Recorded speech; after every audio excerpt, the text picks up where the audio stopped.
Yo, yo, yo, yo, yo, yo. The fuck is up, fight fans? Your man 3K the boss, man. AKA Mr. Two Hands Up. Fah Fah. You already know what it is, man. It's do say, baby. Once again, this is Reaper Game Radio. And we back. So let's make some fucking magic happen, man. Let's get to it. What's poppin' with everybody? Hope everybody good. Boxing God salute. What's goody pimpin'? How you feeling, fella? Hope everybody's all right out here. I'm hearing a lot of things out in these boxing streets.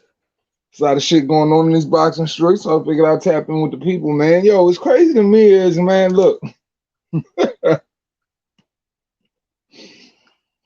Why dudes want to pass off their light work on other people, man? I don't understand this shit. When people ain't satisfied with what you do, don't ask me salute. When people aren't satisfied with what you do, your first instinct shouldn't be to pass it off on everybody else, man.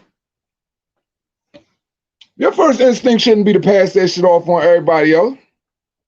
Your first instinct is to make your debatables, turn them shits into ass whoopings. Stop trying to make the rest of the problems everybody else's. Make them shit your own. You know, people want to see how you gonna perform against Lomachenko in a rematch. Not Devin Haney. No. I mean, at one point I would have loved to see that fight. I mean, shit, I would still love to see that fight. But as it currently sits right now, it's not on my radar. You and him on my radar.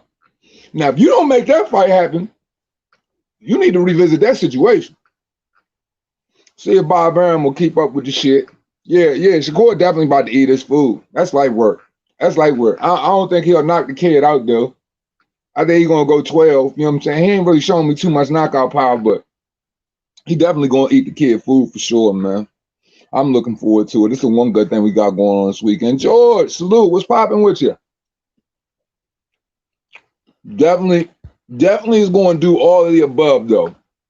Son definitely going to eat his food. He's definitely going to eat his food. Y'all want to know what's funny? How come a dude who ain't knocked out nobody since 2018, mind you, 135 pound, all of a sudden think he going to knock Manny Pacquiao out on the 24th of August?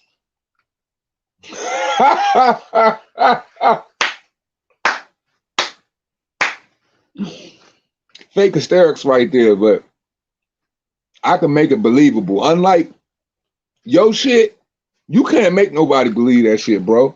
We ain't seen your power. That shit like money missing out of my wallet. I want to know where the fuck that shit went. I want to know where it went. Where did this boogeyman power go? Where did it disappear to? Or is a whole bunch of these in the mix? Another one. Khaled voice. Another one. What is he talking about, y'all? Chris Price, salute. What is he talking about? We talking about the same dude who hasn't knocked out a guy with a broken orbital bone since 2018. Same dude who been in there with a lightweight and a welterweight who is considered to have a light chin in Sean Porter. You ain't knocking them niggas out, but we knocking out Manny Pacquiao all of a sudden. I can't wait to see this fight. Y'all don't understand how bad I can't wait to see this fight, man. I can't wait to see it. Man, look, hey, man. Oh man, no problem, man. You always got it. You always got it, bro. If you here, you got the wrench. But that dude can crack Shakur. And stay alert. Yeah, man. But that's one thing about Shakur. That's the one beauty about Shakur Stevenson's his advantages, though, JD. He's such a superior defensive boxer. He likes to operate so well off of the counter. One thing that Shakur Stevenson is going to do well is stay alert. I think right now with Shakur Stevenson's career, he's got such a driven mind state to prove everybody to prove that he wants to be a multi-world champion so bad that I think his mind state is to get to Jamel Herring and tear the fur off of this dude. Like when you got a guy like that, and that's how boxing is supposed to be too, by the way. When you got a guy in Shakur Stevenson, you know what I mean, who don't care who's in his team, who don't care what's a part of what, it's like, yo, you standing a part of my greatness. Like when I used to play football, my cousin was on the other team. It's like shit. Like we on different teams, we play for different schools, but motherfucker, ain't no friends on the football field. Ain't no friends in the boxing ring, bro. If y'all operate in the same division, I'm sorry. In no way, there is no studio apartment that's fucking big enough for our egos to where them bitches can hold the same amount of, where they can share space. I'm not saying that they're egotistical individuals, but the way Shakur has modeled his drive, he's making it very clear that you're not going to catch this guy sleeping on the wheel. He's going to beat the fuck out of everything because the boy is on a madman's mission, man. Yeah, man. Yeah, I think, and rightfully so. I think there's a certain energy around Terrence Bud Crawford, the 7 years straight being world champion, multi-division champion, undisputed, first 4 belt, undisputed, light welter world champion of the era. So I think, there's a lot of prestige and a lot of honor that goes around in being in Camp Crawford, being in Camp Bromack. I think it's something humbling being in, in Nebraska and training the way those guys train, being around all those kids, because Bud got all the young trainers coming up in the gym around him and stuff. So I think it's something empowering, encouraging. And and I think it adds another element to the mental side of boxing when you model yourself around greatness.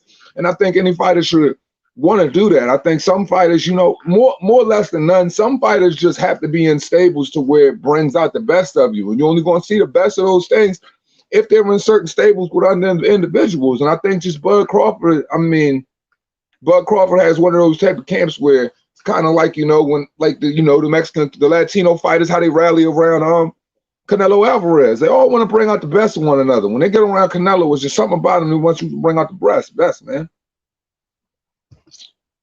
Who Jose fighting tonight? I don't know who's on the undercard. I didn't even watch the whole weigh-in. I didn't even watch the undercard weigh-in. I'm not gonna lie, I've been so out of the loop of boxing and shit this week. I like Jose Pedraza's skill set. I think who was Jose Pedraza's last fight that I watched him recently? He was just recently fought in the bubble. And I believe he fought the same cat. I believe he fought that same cat. Who the fuck? He literally just fought. Who was it? The black dude. But he looked good though. He looked good in the last fight I watched him in the bubble. He looked real good.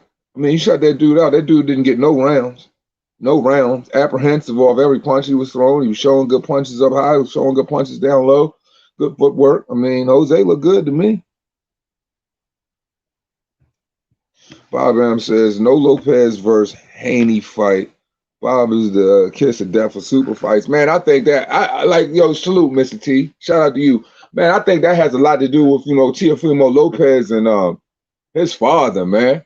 It's like, when you under contract with motherfuckers, man, like, people in power, they got a weird ego trip, bro. And I think that motherfucker Bob Arum, like, he likes to have the horse by the rings, man. And to be perfectly honest, Shiz Biz salute. And to be perfectly honest, I think there's an example of an ass spanking that he wants to put there. Because Bob is a multi-$100 million guy. So, he don't give a fuck about seeing Teofimo in a super fight. I doubt that he could particularly care whether Teofimo getting the super fight or not. He good regardless. But if it come down to a nigga he feel like sticking it to him, I'm sure he's over the top vindictive / fucking 2 liters of petty. I'm almost sure that nigga's more than a half a gallon of petty.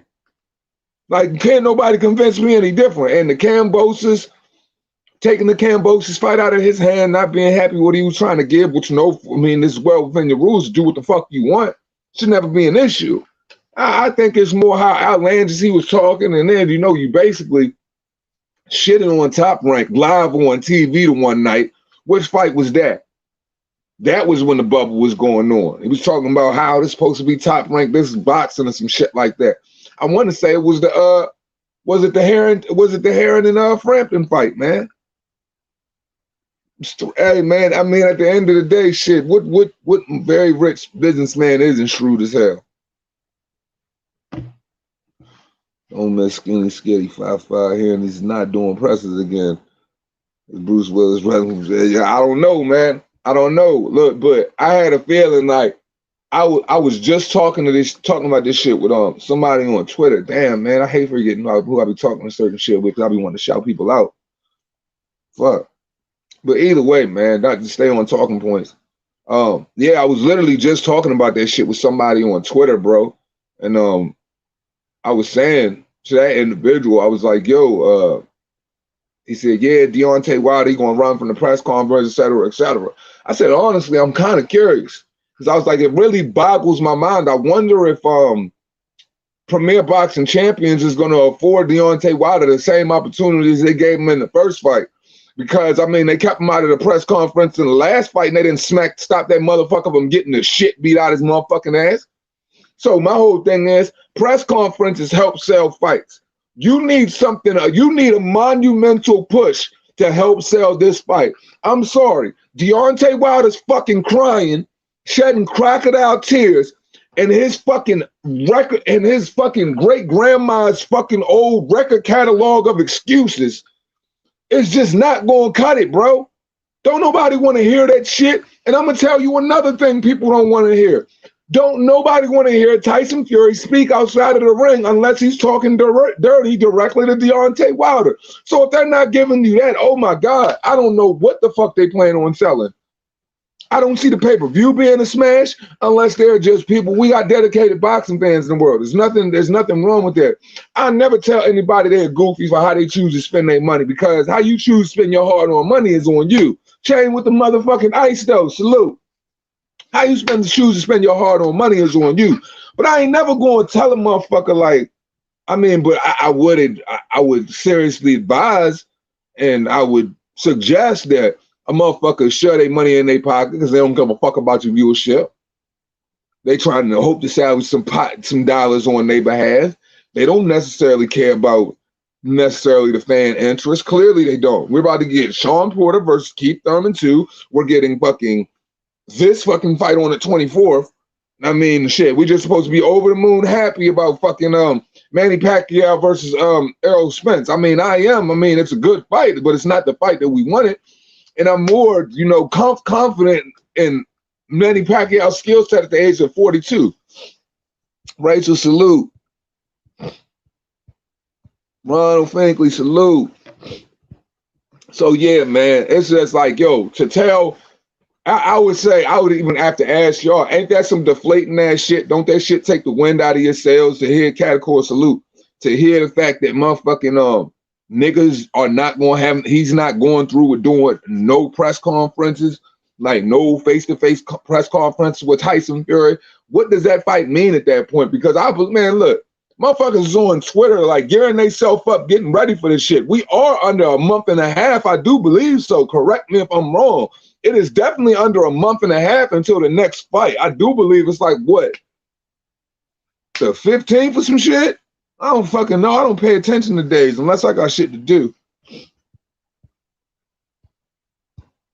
Too many pay-per-views or something, but they wilding. And that always goes back on behalf of that Cox cable deal that they signed. That I kept telling motherfuckers that when Fox was revamping their whole PBC show, taking all of the shows from Showtime, and PBC was having to oblige Fox and put it on there because, of course, they're the bigger media marketing syndicate. So you're going to dump most of your fights there to try to get your fighters the most promotion as you possibly can. But when your stable is so slim and you can only offer so much, you're going to have to take the same shit that you were giving people for free, and you're going to have to charge them for it. And that's basically what they've been doing. Like, nobody should even have the fucking help to even have an inkling of a thought that you possibly would have been spending $50 a fucking month on Chris Arreola versus Andy Ruiz. And it's not that they wanted to charge you that. Fuck no. They didn't have a choice. They didn't have a choice. So they threw that shit out there, and they trying to back up the summer with all of these fucking pay-per-views, but you look at the Zone and what they charging shit. Look at Top Rank and what they charging. And you gotta ask yourself, because Top Rank ain't going OD crazy with no fucking with no pay-per-views. Like, these motherfuckers tripping.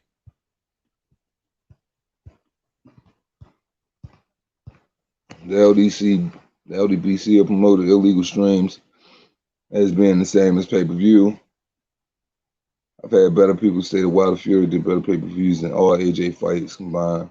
I don't think Fury Wilder 3 will sell well. Nah, it won't sell well, man. It won't sell well because here's the thing. When you have a trilogy, that shit is immediate. Most of the time, that trilogy ain't coming off the back of two motherfuckers who already who done waged 2 wars against one another, and the motherfucker came out on the other side losing 18 rounds to fucking 24. No debate. No debate. It ain't even up for debate.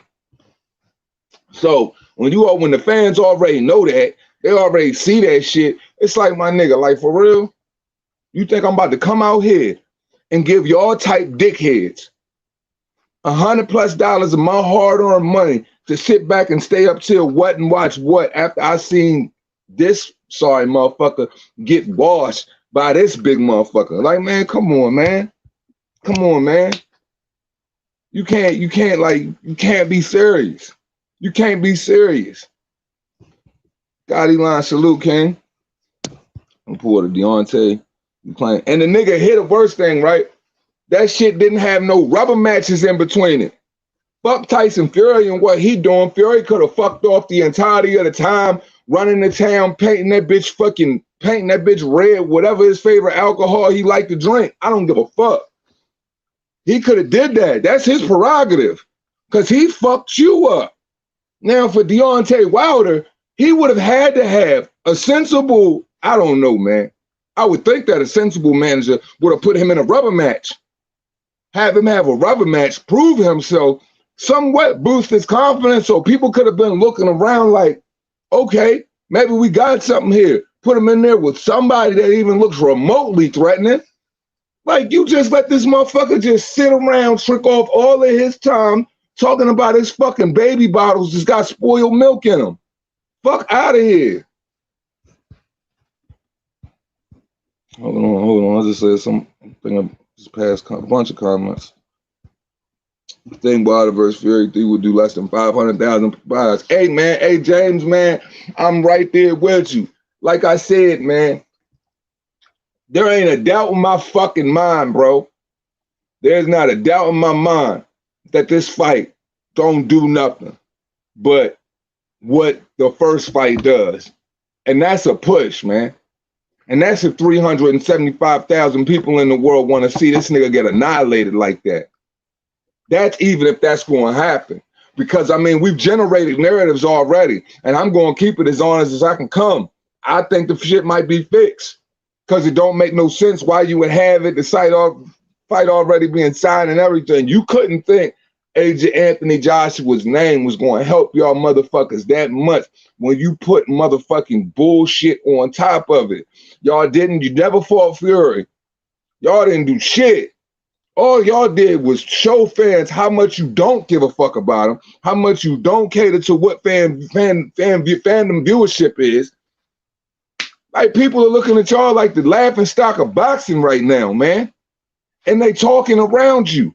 If they talking about Deontay Wilder, all people want is channels to be hypercritical about the type of piece of shit that he really is and how much time he wasted, and give you a timeline of how goofy this motherfucker is. Nobody is looking for anything inspirational out of the Deontay Wilder camp. Nobody is looking for anybody to overhype, or to try to create narratives to try to compensate for the lack of thereof, which is Wilder versus Fury 3. Nobody in this world is looking for that.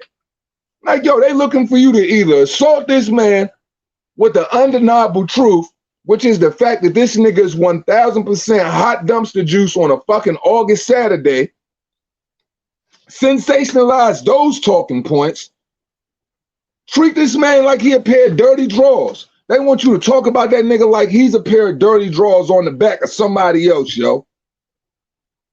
That's how people want to interpret any conversation that has Deontay Wilder in it. They don't want to hear nothing positive and then think that like, yo, we gonna try to salvage some money for this dude. Fuck me, man. Please, man. Hey, like, yo, they think we stupid, huh? I need to make that shit a shirt or something. I put money on it that Mayweather versus Paul does better numbers than Wilder 3. Hey, I would have, you know what I'm saying, bro, if I would have known about that bet, I would have told you, man, shit, bet, put all your money on it. Cause it's already come out, what I believe, like on a couple of news articles just yesterday, the day before yesterday, that fucking fight generated like $1 million in pay-per-view sales.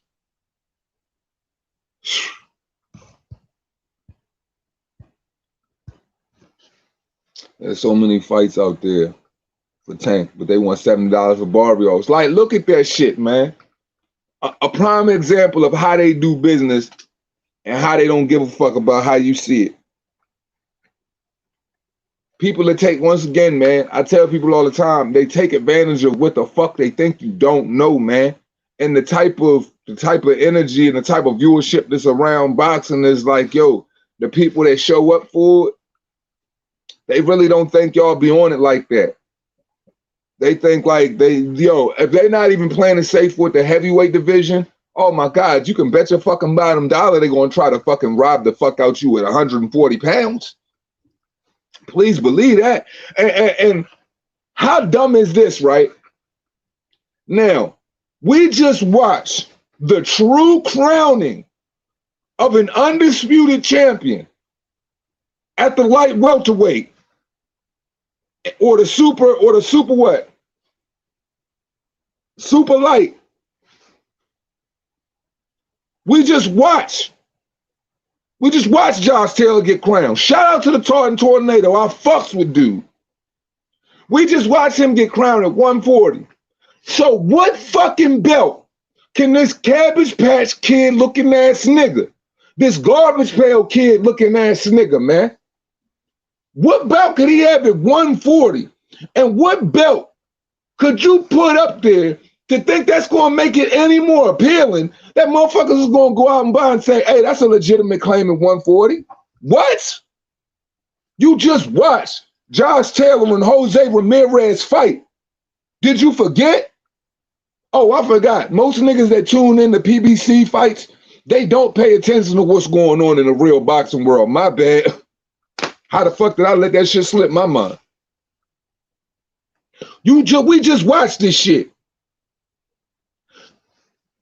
So anybody that can take 1 + 1, 2 + 2, 4 blocks, 3 blocks subtracted from the 4th block and shove them shits together, whatever the fuck the case may be, on some kindergarten subtraction, some kindergarten math shit, whatever the fuck you want to do.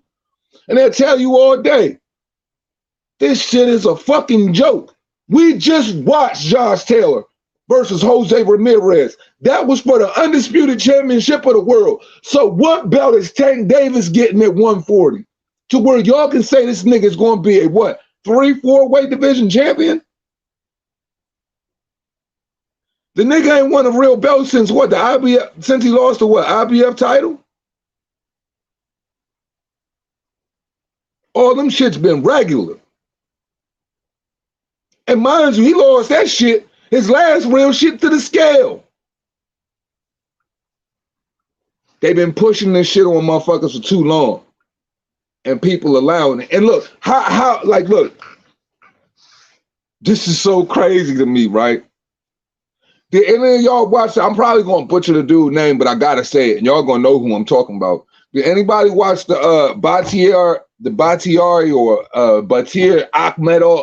Akhmedov fight, or Batir Akhmedov versus Mario Barrios? The joint where Mario Barrios knocked him down 2 times in the fight and nigga still felt like he lost the fight. The joint where he got his fucking head beat swole the fuck up. Did any of y'all see that fight? And if you did, I'm sure you already know where I'm going with this shit. Why would anybody think that motherfucking Tank Davis is going to go up here and like this is going to be the biggest challenge of his life? And what you should take away from this situation, if Tank Davis goes out here and this shit happens to be the biggest challenge of his life, what you should take from it is, man, don't take that fucking weight into consideration. His skill should be more than enough to carry him over against this bum, man. 27 fights, fucking last fight's been fucking Ryan Carl? Ryan Carl, I believe. He's a fucking bum. And who else?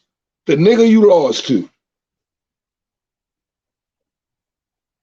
So you put these things in perspective, it's just like, yo, they selling you some more bullshit that they want you to buy for $70. Are you going to be stupid enough to pay for it? Are you, the consumer, you, the buyer, you that like to spend your money watching niggas get busy, are you going to spend all your hard-earned money paying for these type of stupid niggas? Because clearly, I don't think like, yo, they don't got to post it on the motherfucking board or nothing. They don't got to plaster that shit all through Las Vegas when you cruising through the strip getting ready to hit the casino to watch the fight. You see it right there. Hashtag, you're stupid. Got you again, bitch. That's what they shit say, bro. Who are the 4 fighters at 140 who had the biggest chance to grab a vacant belt? Should Josh move on?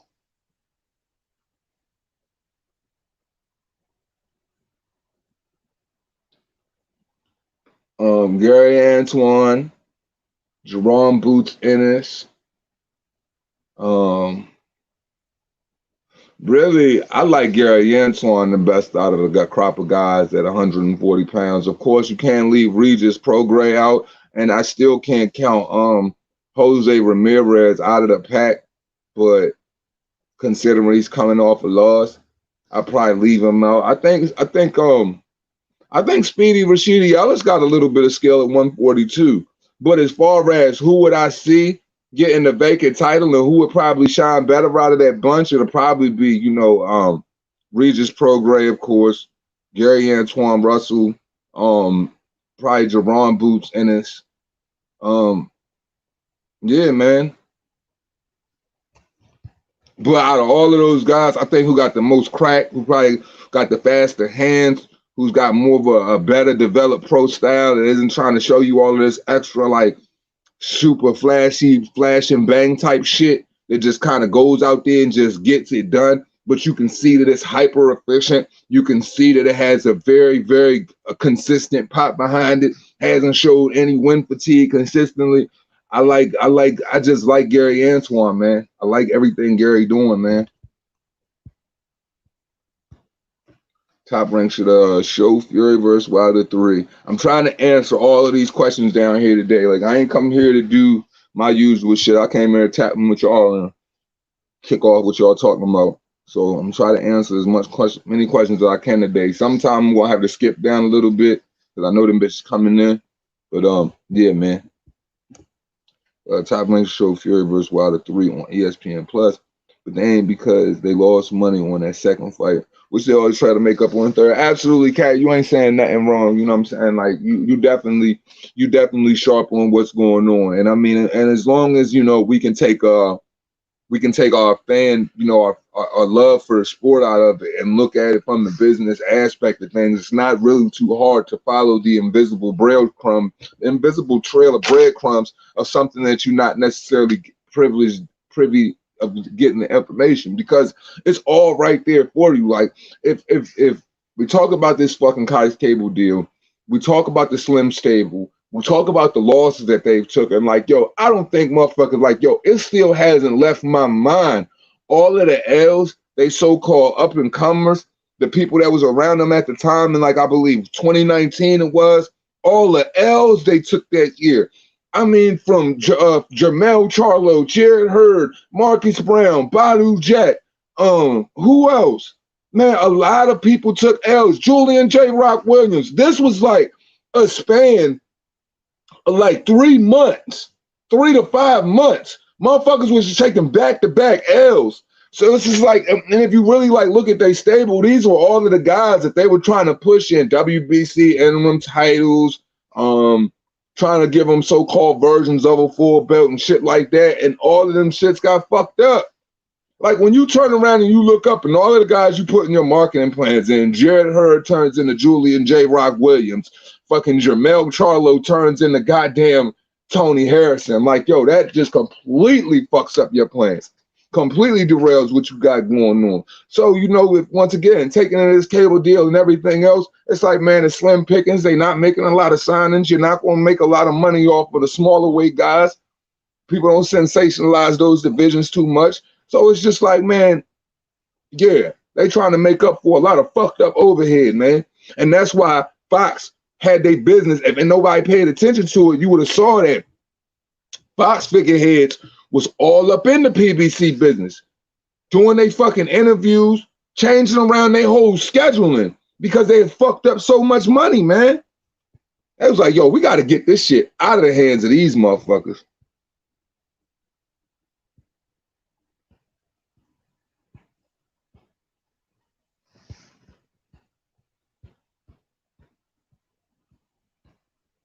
Salute, Mark. How you feeling, bro?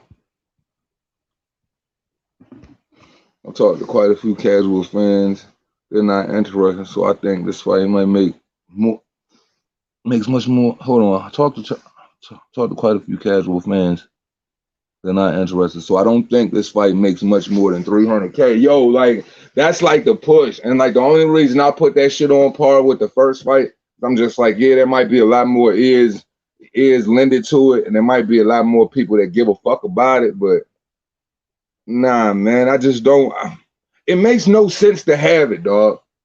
No matter what you try to do with it, man, it makes no sense to have a fight. I don't see the purpose of it. Like, and even if you're trying to salvage some shit, I feel like you're going to hurt more shit with the showcase than anything. Having to put together the venue, all of the people you're gonna have to pay behind it, bro. So I'm just like, yo, what are you really gonna salvage for real? I don't know, man. I don't see nothing good coming out of it, bro. That's why I think it's something funny involved. Tank waiting for Josh Taylor to move up and try to get elevated. Man, like they not getting that belt away from that top ranked side of the street, man. Bob Arum, that motherfucker might be old. He might be a lot of motherfucking things. That motherfucker is still crafty. And if that nigga can do anything about it, you best believe that he's gonna make sure that Tank Davis don't have no parts about it. And here's the thing about Tank Davis being a 140. I just see him as a fat little guy. He already has showed multiple wind issues through how many divisions already? I believe through his last 2 divisions. He just showed hella wind issues. So I'm just like, you take this little fat kid, this little 5'5" fat kid, and you move him up to 140 pounds. You're jumping him up another weight class for what? He didn't look good in his last 2.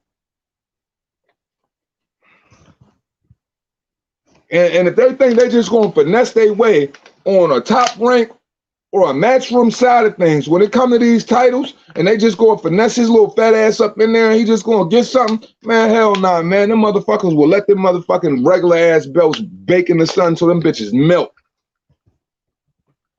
Bob Arum still trying to blame Eddie for Undisputed not happening. He top rank could have canceled the contract. Will not be greedy and fight without a crowd like everyone else. That's that blame Bob. Look, I don't know. The way I look at it is like, yo, if you look at how they try to sign them contracts on the 11-5 and everything like that, I'd say everybody, you know what I mean? Everybody is equal to blame. I think they kind of already knew and had set in stone that this was what their actions were going to be. And I think, you know, it's only natural for a greedy motherfucker to weigh out all of his options and keep your friends close and your enemies closer. At the end of the day, this is a competition amongst sanctioning bodies, amongst promotional outfits. So, you know, it kind of behoove Bob Arum to try to like play Eddie close, no matter how foul his tactics are in boxing. His boxing tactics been foul. So I think, you know, Bob Arum got exactly what he wanted to get out of it. And Bob Arum is fully aware on how, you know, to manipulate American media markets and all of that. But we all know one thing to be true here. You know, Bob plays a big part in a lot of shit that goes on. But, you know, it's just, I know he that seen, you know, I know he's the old guy. It's easy to point a lot of fingers. But, man, both of them motherfuckers have been doing Bob, Al, both of them been doing some real shoddy shit for quite some time now. So it's like I can't exonerate, you know, like Al, like he ain't a part of the blame too. Because when I'm watching the fucking fight, and I'm watching the Josh Taylor Undisputed match, and you fucking parading Tyson Fury around, talk about Deontay Wilder, and he signs for the trilogy on camera. He signs the contract on camera. Who the fuck does that? And how do you get something drawn up that quick? You're talking about a major NFL fucking stadium that was just resurrected in fucking Las Vegas. Not just any team, but the fucking Raiders. Now you lock down that venue. You've been talking about Allegiant Stadium since that bitch had sand around all sides of the foundation, bro. That's how I know right there that, yo, this has been something in the works for a while. You knew what you guys were trying to do. You guys just simply waited for Canelo and Billy Joe to see what type of numbers. In my mind, this is what I think. Y'all waited to see what those Canelo and Billy Joe numbers were going to do, and they fought in where? They fight in Texas, Arizona, or Las Vegas. Or am I wrong about all three? But I do believe it was somewhere in the Midwest where they did fight in Vegas. Might be tripping. But either way, I wasn't that crazy about that fight either. Everybody know that. But you look at them dudes do what? 70,000 in tickets, bro. 70,000 in tickets. You know them niggas wanted that money, man. They just couldn't afford to fail. Al couldn't afford to fail. Like Bob, he's so screwed, he don't give a fuck. You ain't squeezing a quart up out his ass anyway. But Al couldn't afford to fail. So I guarantee they's like, yo, let's sit back and see what this motherfucker do. Let's go ahead and ride this wave the entire time. You know, we're just gonna stay on the AJ surfboard. You know, it's worked quite well for us if we wanted it to for this amount of time. And then, you know, of course, they made the decisions they made, man. And it's quite unfortunate that, you know, this is what competition breeds out of people. Like the conniving, slithery, just disgusting snake-like tactics. But at the end of the day, you know, rookie decision by Eddie, but well played by Eddie at the same time. Very oxy thing of me to say, but it is though. Because if you're in business with somebody, you're supposed to take your peers' word for it. Like when you're doing business with a person, I have to take your word for it that you're going to set out and do this or do that. But there's another thing to put things in writing as well. So I just felt like Eddie probably could have did diligence and pushed a little harder and probably poked the bear a little bit more. But we know legal situations are a little bit more fragile, so it ain't like he can get into everything. But he possibly could have stayed on Bob a little bit more to probably been a little bit smart about his moves, because the way I'm looking at it right now is, man, it don't matter. Like, you know, like Eddie gonna be good either way, but boxing lost, man. Tank out here collecting the WBA regular for when Taylor drops some belts. He'll be crowded. He will be crowded. And Champ Easy. Hold on. Tank out here collecting the WA regular for when Taylor drops some belts. He will be crowded the champ, crowned the champ. Easy way towards the belt. Yeah, but I think he would have somewhat of a fast track there, man. But I just think that, you know, whoever's going to be in a position to hold them belts at 140 pounds, you really going to have to pry them bitches away from the champion, man. And if not prime away from the champion, you going to have to prime away from Bob Arum's champion. So I just look at it like this. Like, Bob Arum ain't gonna let that shit just go to them motherfuckers, man, and definitely not no Tank Davis. Because my whole thing is, like, if I'm a promoter, I want the belts to go swing in the directions of all of the areas to where I feel like people are gonna mutually meet with me and play ball.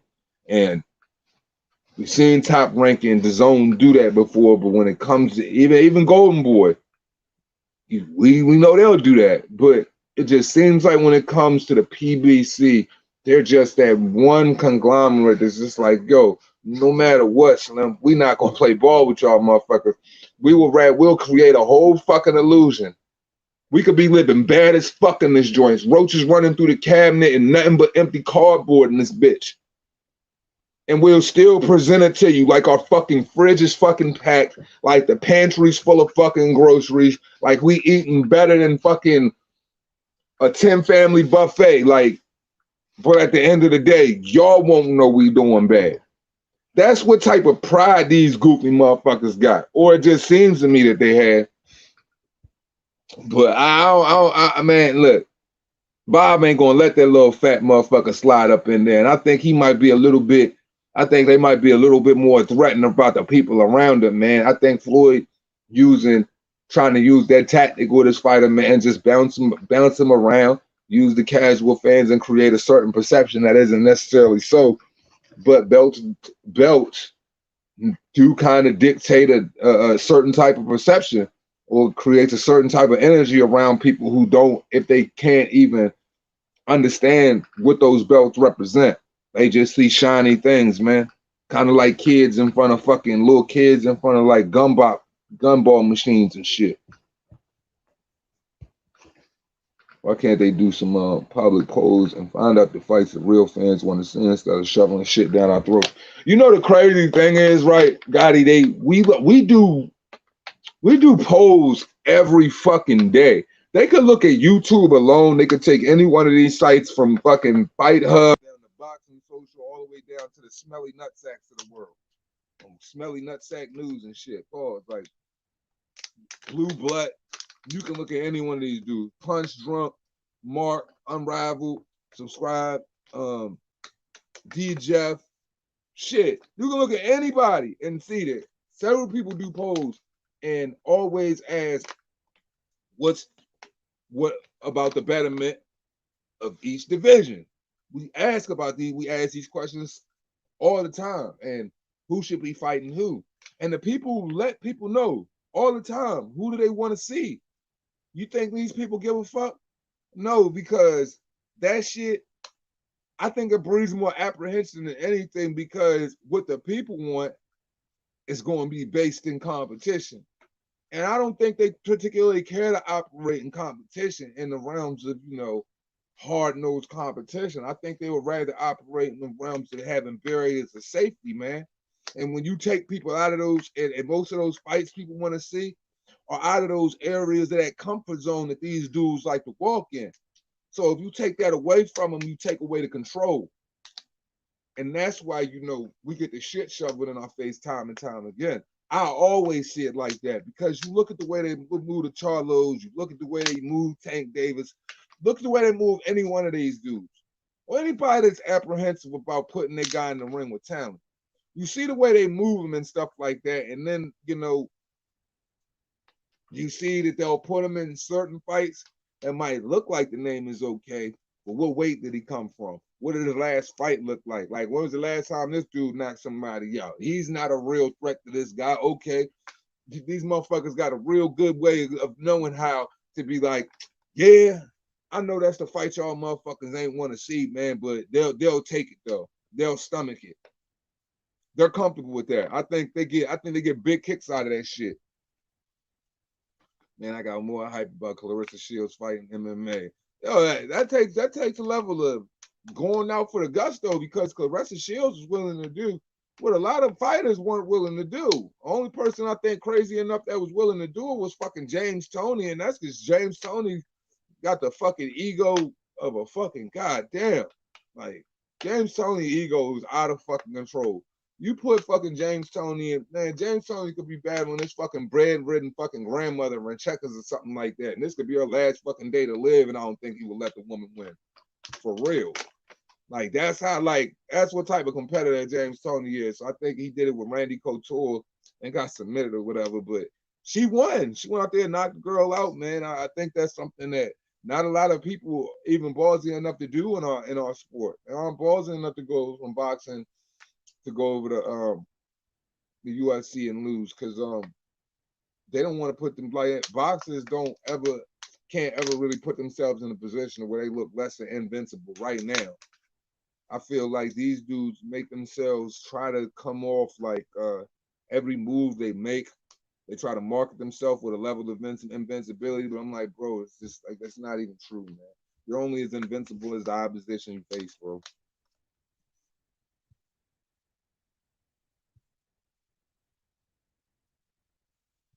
I think it was a good third round knock. It was a good third round TKO, man. You could tell she was super happy too. Really super, super happy. Super happy. The free Invicta FC Phoenix tournament last night was more entertaining than the Tank pay-per-view. See, I say this, right? Because I never take nothing away from Tank as a fighter. I love watching Tank fight. I think he's a sensational little fighter. But when I say shit like that, I make sure I emphasize the little part. Because I'm like, yeah, you a sensational little fighter with, you know what I mean, with pretty provocative knockout power. You know, it's very quick twitch. You get fucking punched all the way the fuck up time and time again, and you always find your way to that fucking leaping uppercut. You'll find that motherfucker. Punches with bad intentions. But my whole thing is, it's just like where Tank started to where how Tank is traveling the road right now. It makes you want to turn off to that motherfucker, man. Because it's like, look, yo, Tank only going to be so young forever. Young dudes is only going to stay interested in the Tank for so long, especially when you got other guys like you got Devin, you got the mental head case out there, you got Teofimo, that other mental head case, and his daddy. You got Shakur. It's a lot of young talent around here right now.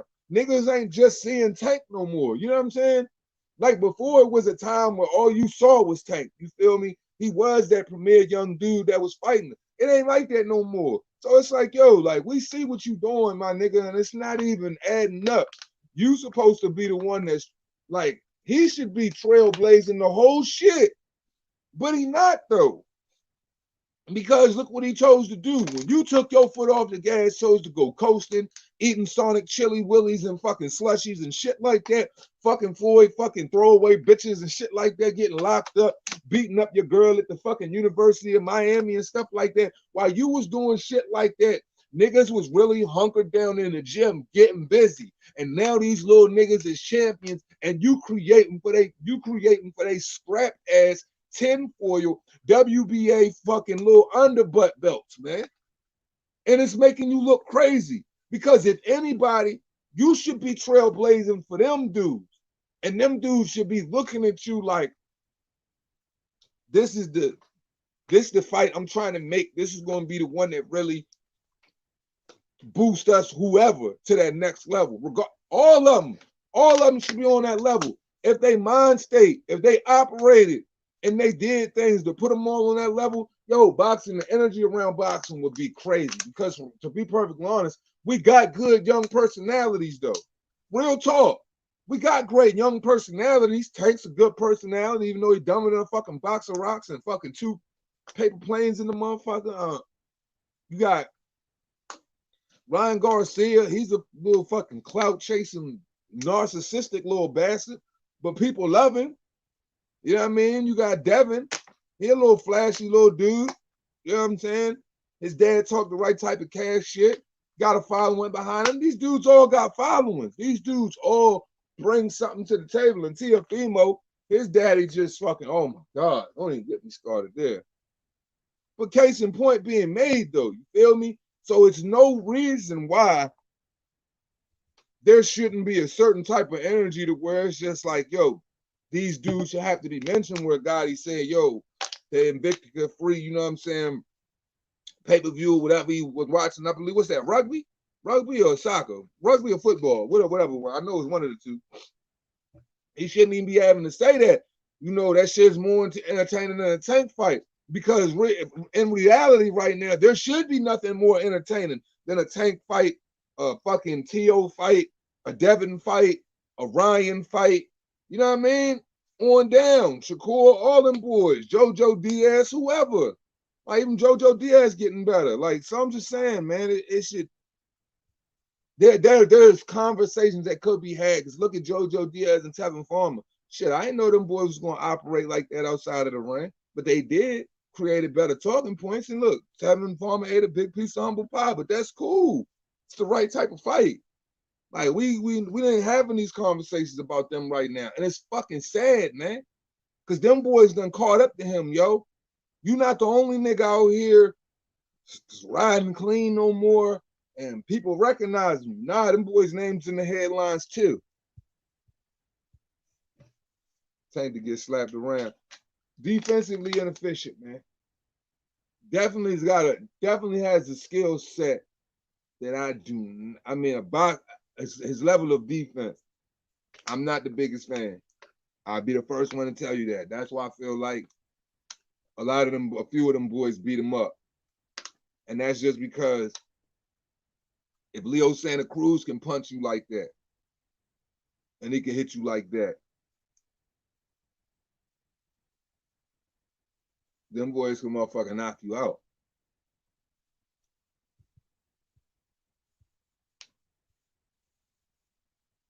What's poppin', sir? Yeah, I'm gonna watch the Adesanya Vittori 2 fight tonight. Cause the first one, like I think that's like the only guy that even gave him like real world issues for real.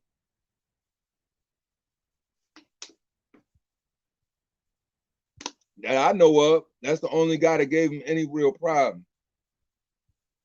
So yeah, I'll be tuning into that. And I think, dude, I think Izzy gonna come out and try to like really like whoop dude ass for real because he just went up to light heavyweight, correct?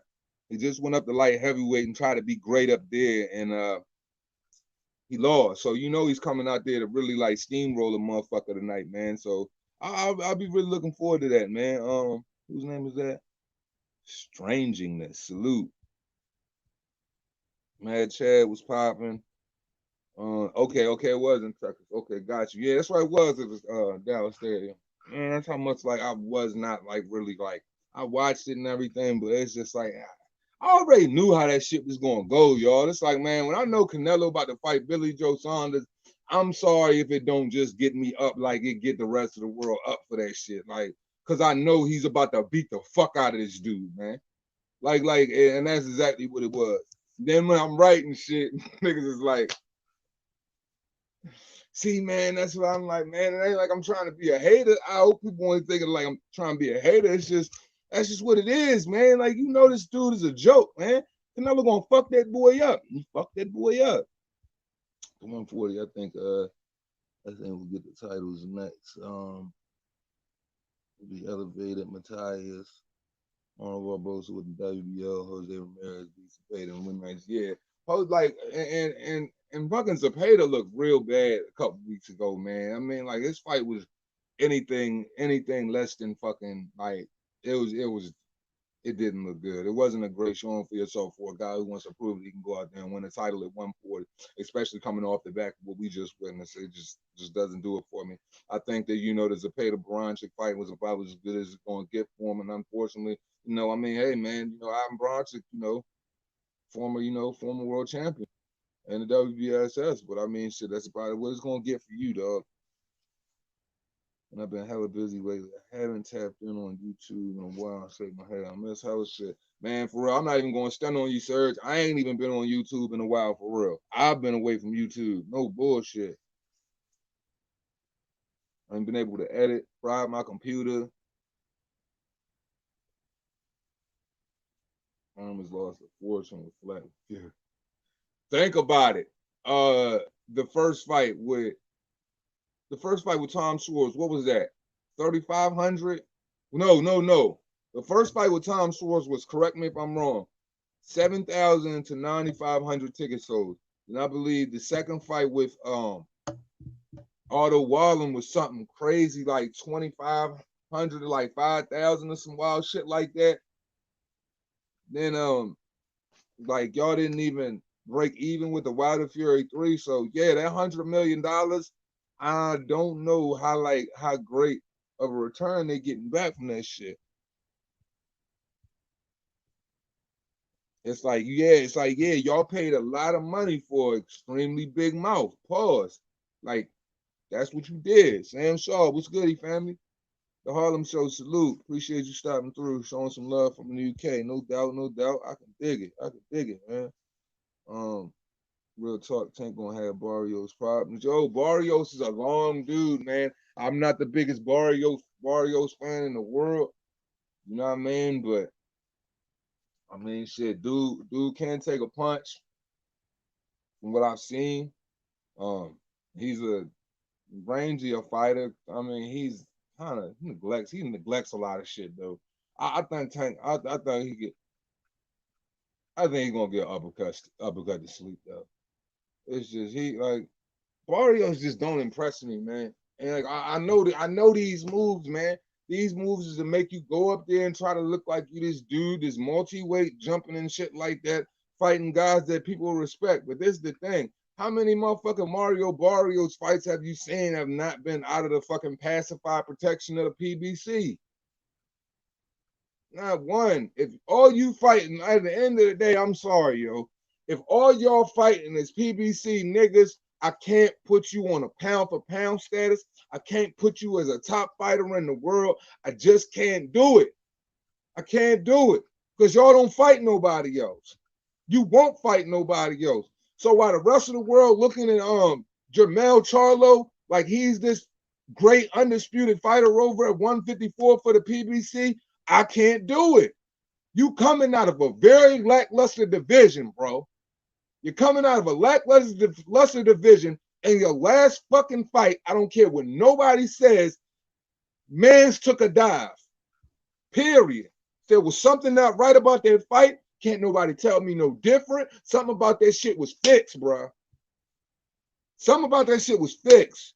So when I'm sitting there and I'm thinking about that shit like that, all I can sit up there and think is like, okay, well, how gassed up am I supposed to be about Jermell 154 undisputed run? Because the only real thing over there, for real, is Brian Castano.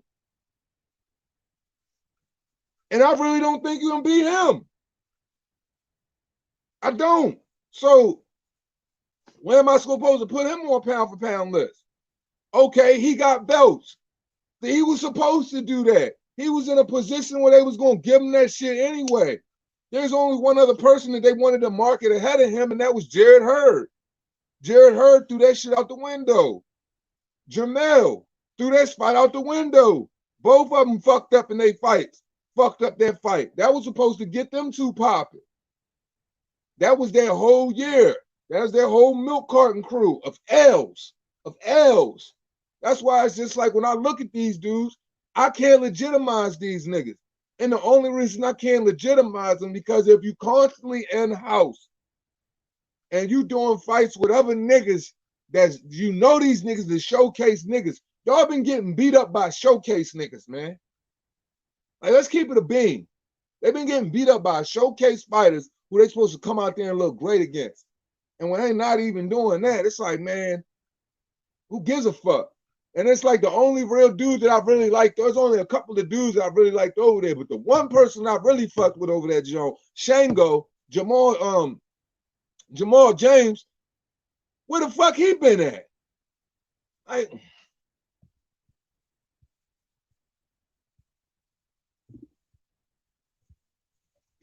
blame because they're a bunch of greedy, rich, attached fucks. Like, yo, like, I ain't never understood, like, but even when you greedy and you rich and all of that, the thing about being rich, man, you gotta really love being that shit and staying dedicated to that shit.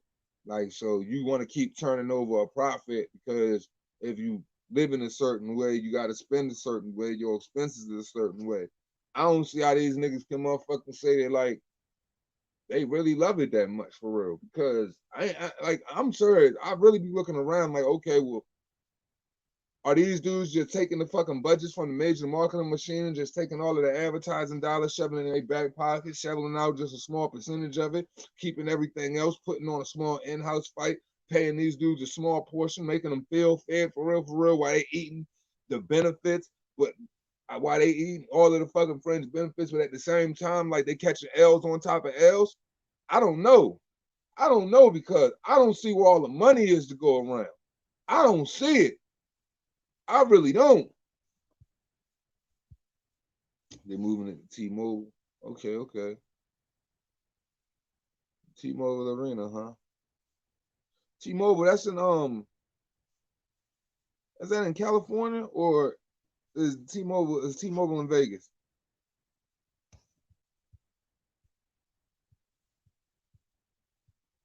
That Hearn was just too young and inexperienced.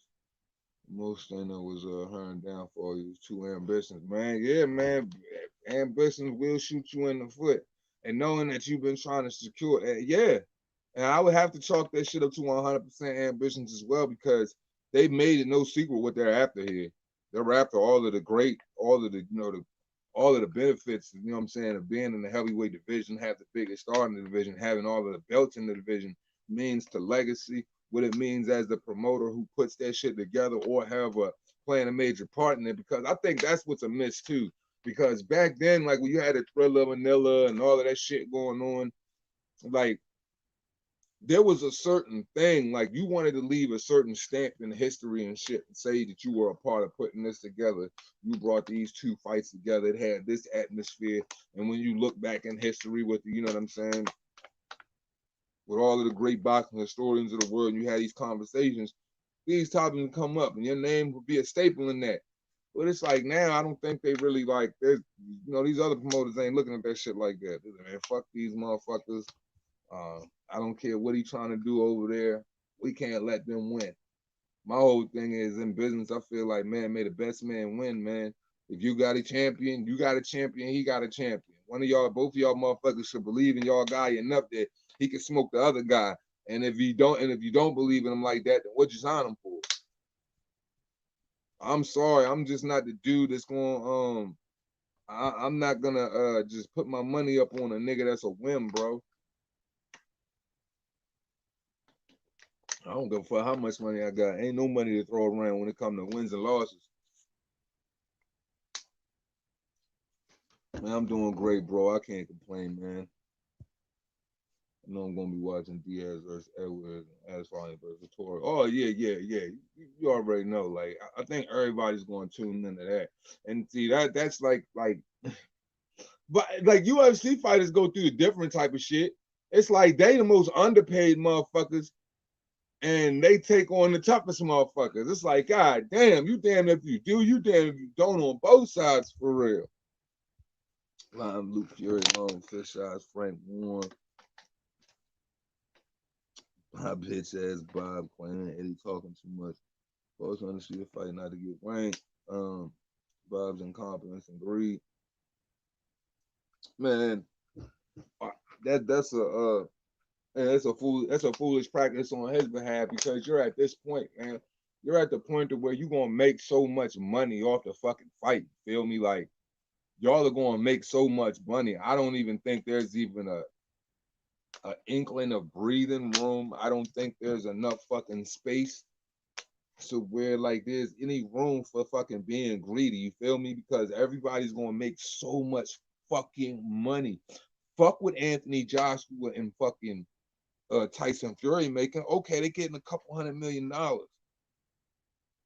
ain't shit compared to the money that's gonna be thrown around amongst Eddie Hearn and the fucking princes and all the people who's involved. Like, it's so much money and nobody loses. We all come out fucking financial better versions of ourselves, master of our own fucking universe, not having to work another day of our lives if we don't want to. So why, like, why even focus your money, focus your time on that? Y'all got y'all lawyers is too high profile. This is not your motherfucker's first rodeo. The only nigga that I didn't hear worried about money not one time was Eddie Hearn. And that's how I kind of put in my pocket, like, who got the bag and who don't. Because who stressed the most over the littlest, pettiest shit? Like the one nigga, every time the niggas, like, yo, man, I hate giving a nigga, like, I always gotta give a nigga credit when it's due. But sometimes it sounds like I overly give Eddie credit. But it's just the truth. It's like, this the only nigga I turn around and I look and I constantly see saying, fuck it. Yeah, I'll give you $10 million. Fuck it. Yeah, I'll send him over here for 7. Yeah, fuck it. We'll give him half. Fuck it. We'll give him 40%. Fuck it. We'll give him we'll give him fucking 15 million dollars and 40% pay you upside. Fuck it. Fuck it. Fuck it. Fuck it. Whatever to make the fight happen. Shit. We can let him be a free agent for the weekend. Fuck it. Fuck it. Like, you only hear that over there, bruh. The girl Shields has a record of 3-6. Not to mention she was retired for 2 or 3 years. Came out of retirement at the white sale. Well, man, honestly, that could have, I mean, I don't know what everybody expected of like Clarissa Shields to do. Even though I understand what you're saying in the form of the conversation I was having earlier, because Randy Couture is definitely a world champion. And it kind of changes the dynamic of things. But I mean, it's her first fucking fight. Like, you in a boxer going into an octagon, yeah, you got your hands, but that shit, once that's taken from you, I mean, I don't think her ground game is going to be, if anything, above subpar, if even marginally acceptable. So, I mean, man, let her have a victory, man. Like, I mean, this girl just trying to make her way through the grit and the grime of the fucking fight game and trying to earn, the biggest possible purse for herself as well. So I'm not hating on Clarissa trying to do that shit. Now, do I think am I fond of her as a person? No, she had the tendency to say some very dumb things. Her brother was involved and she was involved in a very dumb incident that happened to, another girl's coach.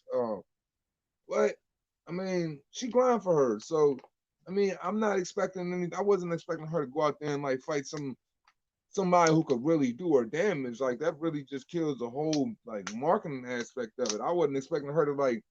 It wasn't like she like how fucking the PBC fight or some of that shit is, where it's like you're supposed to go out here and whoop this dude's ass. Why are you getting exposed, and why are we having to throw cards for you 24/7? So they were supposed to put her in the hands of a flat tire, somebody who might have just came off the couch, might have looked the part, who supposedly been there before, whether she was on the right side of the win spectrum or the wrong side of the win spectrum. For real. Because I'm sure that girl was shitting, fucking, and sweating bullets just thinking about the fact that she can go out here and lose this fight tonight. As an undefeated fighter, I know that shit. As an undefeated fighter, I know that's reckoning. Especially an egotistical fucking multi-weight undisputed one. Yeesh. What's up, two hands, bro? Salute everybody. Hey, salute, Vinny. How you feeling, Brody? Top fighters today losing out on legacy and big money fights by not fighting each other. But see, like, that's the thing, man. If people are gonna be consistently comfortable with these individuals not engaging, and I mean, like, hey, yo, at the end of the day, once again, I honestly I hate to be that guy, because I do feel like, I'm a firm believer in fairness, and I feel like there should be an equal distribution of balance in the world in all things. But I mean, what the fuck, man? These dudes don't want to play fair with anybody, man. The only reason they're even fighting Tyson Fury right now is because they fucking Deontay Wilder fucked up the first opportunity, scoffed at the fucking level of opposition he had in front of him going into the second one, turns down $120 million, and it gets worked over again. So it's like, y'all wouldn't even have been in that position for real. So it's just like, yo, it's like these dudes are the only dudes that don't want to fight anybody. It's these guys. They're the ones in the divisions right now who hold belts that the rest of the world want to complete puzzles to. Because I'm telling you, to be perfectly honest, that's why I won't give Jamel static. Is the fact that he's about to try and clean up that division. But once again, it was a given that division was there for him to clean up anyway, if you just look at the landscape of it. But outside of that, if I look at everybody else, their promotion outfits, whoever's got the belts at outside of Triple G, don't get me started on that motherfucker. I swear to God, I want to do a video so bad on his sucker ass right now. Outside of Triple G, like, everybody else wants to unify divisions. Everybody wants to unify divisions. So it's like, and then if you look around, these are the only dudes that want to hold them shits hostage. So it just come to the point where they got to come down off whatever high horse and whatever dope they smoking that's got them thinking that they're fucking like a couple slices cut of a different, more premium cloth than the rest of their peers. They got to be willing. They got to do something over there, man. Like, they holding boxing in a sense hostage, man, because it's like, yo, you're still only gonna get so much succession in the sport if only 2/3 of it are willing to, you know what I mean, do their thing.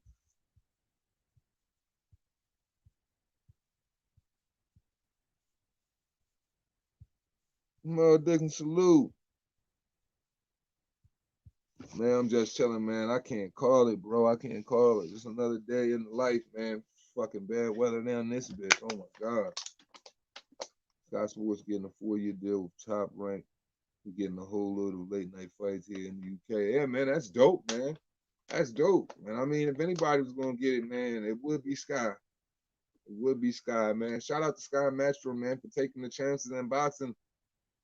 And y'all just, and I heard y'all just did the big ass zone deal in the UK too. So look, man, the UK ain't playing about their boxing shit right now, man. And I think it's gonna take a whole, and honestly, I think it's gonna take a whole lot of fucking, you know, good old UK smacking in the fucking face on some public media stunting on their ass and having all of these cards and sensationalizing all this boxing and looking at all of these big crowds going on. But people to want a dose of that shit, man. Like for real. It's one thing that people always want a dose of, and it's good energy, bro. And there ain't nothing like a magnetic atmosphere in boxing, bro. As you think of any Ricky Hatton fight and what it feel like to go in there. Take anybody from the PBC and put them in them situations and let them feel what that shit like, and then remove them from it where they not even a part of it. Bro, if you not craving that shit after that, then you ain't meant to be here. I'm sorry, you just not meant to be here. D Hodges, salute. That's a fact. That's a fact. I agree with that. I agree with that. Yeah, man. And the crazy thing is, if anybody who ever dealt with some form of money, don't matter what business you in, man, look, man, everybody knows you spend the money where the money, you spend the money. The money always come back to you. You can't make the bread if you hold on to it. It's like if I'm sitting on fucking a whole bunch of honey buns and shit, and fucking I'm just sitting on them motherfuckers and I'm not selling them. They're only gonna do one or two things. They either gonna go bad or I'm gonna get fat. I ain't trying to, if I'm not flipping them. But you know what I'm saying? I take them bitches and I put that one box back out in the street as fast as I get it. You're gonna make a turnover. You're gonna keep investing more and more into your product. Why ain't they investing more into their product? But it's not even about them investing more into their product because it's a failed model. They need to invest more in the other product out there in the boxing world. Like, look, man, I think it'll be a dope thing. Even if all I could get was Top Rank, Golden Boy / Triller, Matchroom, Salidas Promotion, fucking Ludabella Entertainment, and whoever they tuning up with, Dude was whoever. If I can only get those guys going over to the PBC and having fights, fuck it, I take it. Because we still getting the fights that we want. Now, am I saying that, you know, should the PBC have to be, you know what I mean, in control of everything? Fuck it. No, I'm not. But if that's the only way these motherfuckers is willing to start, I mean, shit, it's a fucking jump in the right direction. Niggas is actually fighting. So, I mean, fuck, just kick down some form of door, motherfucker. Like, well, don't be stingy with it. Hell yeah, you ain't lying. I was just thinking about honey buns too. Don't be stingy with it, man. It's enough. It's enough. Like, look, the crazy thing is, motherfuckers don't realize how much great content is out there in boxing, man. It's a lot of great content. It's a lot of great narratives that could be presented to the world immediately. Immediately. But the whole thing is, if you're not willing to motherfucking like, yo, because like you can cut on, like, yo, we can cut on fucking YouTube and look at a bunch of content right now of a whole bunch of different interviews. Like, you can get caught up in Fight Hub and see one version of the interview, then go over to fucking Boxing Social and watch the same nigga in a completely different version of the same interview in the same room. So it's endless content out here. You gonna create it or not? You gotta create the shit, man.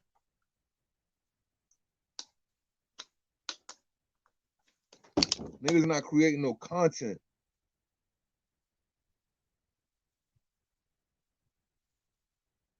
Like, this motherfucker Triple G got to be the happiest nigga in boxing on my Kids, he got to be the happiest nigga in boxing.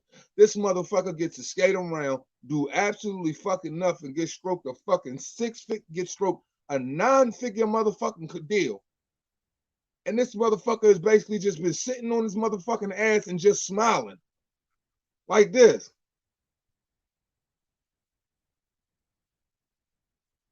Pretending like he don't know shit. Like he's just in a league of his own, like them bitches playing baseball. Like for real, man. Just sitting there just smiling and shit. Translator just sitting next to the motherfucker. The nigga don't say a goddamn thing. He don't do a goddamn thing. Like, yo, how did you, like, yo, who gave this motherfucker enough authority to where this motherfucker could just be like, you know what? I'm gonna fight Murata over in motherfucking Japan, and that's just gonna be that motherfucker. Y'all just gonna accept it, and what I do in between that is what I do in between that. But I'm telling you, this is what my plans are, and you know, nobody is like shoving a fucking like a verbal bullet down this man's throat, and, like letting him have it. Like this dude has done nothing.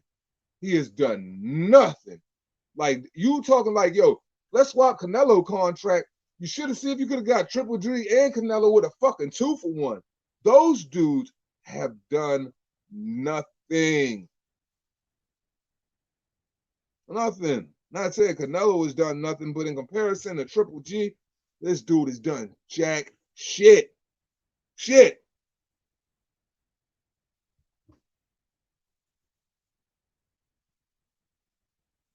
If you looked at like the dude in working at the Coney Island, you could too. Man, look, man, it's full Triple G, man. I don't know what it is. I don't know if it's that little smug ass smile he be doing. I don't know if this motherfucker walks. I don't know if he shits fucking golden turds or what. But God, I don't know if his insides are lined with fucking with silver lining or whatever the fuck it may be. But at the end of the day, this dude just seems like it's like, you know, he's the one person nobody will ever fucking like pull him up on it, and it's just like he sits there with a certain level of entitlement to where it's just like I should be able to do this shit. Like he does, yo.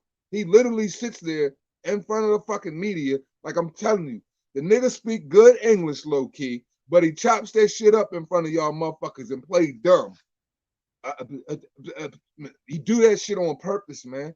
So he don't gotta answer no fucking questions. And as long as he sit there and smile and pretend like he got some dude interpreting like he's all for everything that's fucking going on, then he gonna keep playing the boxing world, man. This motherfucker is just basically skated by the past 2 years and ain't did shit, man.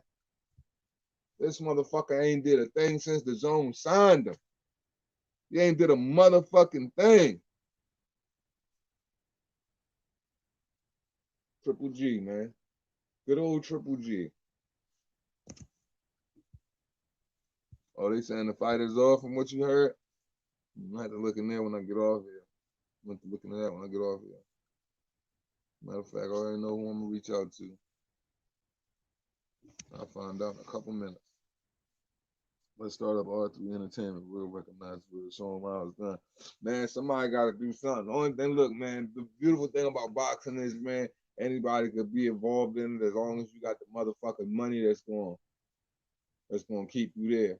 My whole thing would be like, yo, it's kind of like the business model that Dana White had to present. It just separate himself different. In a world where boxing was consistently fuck up, you know, people don't realize this, but boxing created the avenue for UFC. Boxing did that. UFC would have been still getting overshadowed if you had fights like the 80s and the 90s transition over into the early 2000s to now. If you would have still had those same type of fights and that same type of opposition carrying over in boxing, UFC wouldn't even like be on that type of, they wouldn't have the momentum that they have. Now, I'm not saying that UFC wouldn't be popular. I'm not saying that at all. What I'm saying is it would be different because their whole business model and how Dana White used his business model was off of the fact that when you watch boxing matches, they boring as fuck and the best don't fight one another. So basically, yes, they created the UFC's multi-billionaire business model. They created that. So it's like, why everybody like, yo, UFC fighters doing this or doing that? And I'm like, yo, boxing did that shit. Boxing took his fucking foot off of the wheel.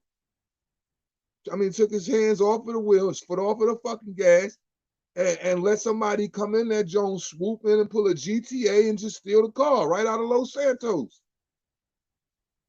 It's nobody else's fault but theirs. And when you can create a bit like, yo, that just shows you what the fight world really wants. Because look at what the UFC numbers used to be when it comes to these fights. Now look at anybody, that Dana White, that's a smart motherfucker, man. Because look at what anybody can do if they come over to the UFC. You don't got to be the biggest star or whatever. Any event that's there, it's going to do ticket sales. Because people know that you're guaranteed to get a good fight, man. You know that they're not going to be fighting nobody weak in that joint. They don't want to allow it. And he swooped in and let them boys, you know what I'm saying, let them boys get to the point to where they could be mentioned with something that started back as late as the late 1700s, mid 1800s, really get kicked off in the late 1800s as far as professional boxing was concerned. Sad, man. But yo, man, I'm about to get off here, guys. Man, it's been real talking to y'all, man. Glad everybody came through. As we always say at the end of this shit, cost you nothing to pay a nigga no mind. I should be live again tomorrow. So I know I'm talking about these fights and shit tonight. So I see you guys then. So everybody take care. See y'all on Super Nipple Sunday. Peace out.